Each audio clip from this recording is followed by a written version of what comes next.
on here a little while ago about me and something else with a different case. I did want to bring light to the case of the Jane Alcoa Doe. These are the skeletal remains that were found in right outside of Knox or in a wooded area in Alcoa, Tennessee. Um, and this was somebody that they never have figured out who she is and where she came from. Um, on March 25th, 2003, a surveyor working in the wooded area of Alcoa, Tennessee, spotted her skull in a drainage creek bed. When they called the police and did more investigating, they found the scattered bones and some small black synthetic braids, a blue fleece jacket, and a tank top. Now, based on forensic evidence, they seem to think she's between the ages of 17 and 25, but they've never really been able to tell what her age actually is. So that was in 2003. We are now in 2025. So over the last 22 years, Alcoa Police Department and Bodie Technology, or Bode, it's Bode or Bodie, I'm not sure which. Bode has the largest DNA analysis lab in the country, and it's private.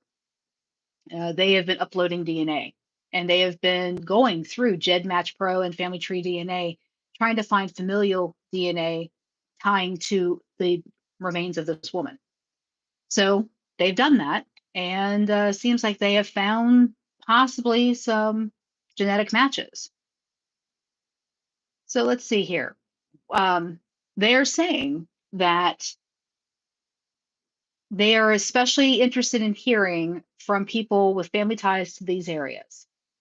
Moore County, Forsyth County, and Guilford counties in North Carolina. Now, I live in Guilford County myself. That's Greensboro, that's High Point, that's Jamestown, that's a few other areas. Forsyth is mostly Winston-Salem, Clemens, Kernersville, I think. So, interesting. She also has genetic ties to Brooklyn, Queens, and the Bronx of New York, Newberry County, South Carolina, and Newport News, Virginia. Now, according to Bode or Bodie, they're saying that surnames of interest include Suber, Suber, Jackson, Leake, Hargroves, Russell, Roach, Harris, and Goins. Now, the Suber family has deep roots in Newberry County, South Carolina, and the other surnames are primarily associated with families in the North Carolina counties. Many descendants, particularly from the Jackson and Leake lines, have strong ties to Moore County and have moved between there and New York City since the mid-20th century. Hi, Piper. So, Alcoa detective Connor Underwood, the lead investigator on the case, is asking anyone with connections to these names and places to call him at 1-865-981-4111. So that is what they are asking for. Now, I mean, this woman has gone unnamed for the last 22 years. I would love for people to look at her picture that's in the beginning of the video and see if you recognize her. Maybe if you have family in any of these areas with any of the last names of any of this, maybe they might know who she is, because that will help. Now, if you are not already a subscriber to the channel, please subscribe. And if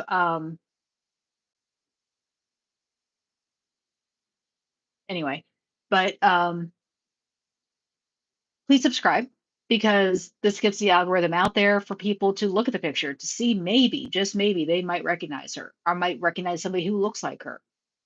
So, but other than that, that's all I really have. Now, I will try and put in a picture of her tank top that she's wearing. I will try and do that, but I'm not going to be sure if I'm going to be able to do that because I have to figure that out.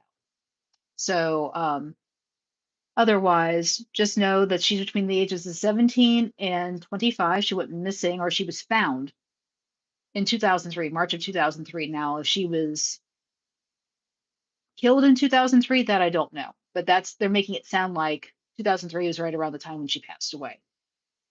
But she is Black, she is young, and there is a picture. So please look and see if you can share that with anybody who Charlotte High, Piper High, might know who she is, because it might, thank you, Piper, it might solve this case. Because they actually went through GEDmatch Pro and Family DNA to try and connect her to some family to see if they can get her identified. And hopefully, just hopefully, this case can be closed and solved, and people will have closure. Because at the end of the day, people want to have answers. They really do. Okay, on that note, I'm going to hop off here because there was not a whole lot to this one, but I just wanted to bring light to it and make sure people knew that they're trying to identify someone. So this is Rebecca with Red True Crime. If you have not already subscribed, please do so. Share, like, comment. Even if you don't like me, you can dislike all you want. I don't care. Um, but just do what you can. And have a great day. And thank you again for tuning in. Be weird, be rude, be safe, as I always say. Goodbye.